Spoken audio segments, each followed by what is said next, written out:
Hey everyone, and welcome back. Running into a mysterious error on your store. In this video, I'll show you how to enable and read WooCommerce error logs for free to find and fix problems fast. First, error logging is usually enabled by default. To check, go to WooCommerce Settings Advanced. Look for the Logging section. Make sure Enable Logging is checked.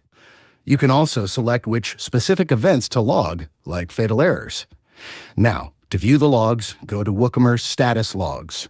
A drop-down will show you all available log files.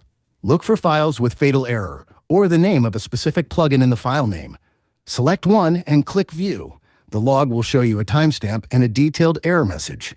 It might look technical, but look for keywords like the error type and the file path where it occurred. This information is key for troubleshooting. You can search online for the exact error message or provide it to a developer for help. Regularly checking these logs, especially after updating plugins, can help you catch and resolve issues before they affect customers. And that's it. Enabling and reading error logs gives you the power to diagnose and solve problems that could be hurting your store.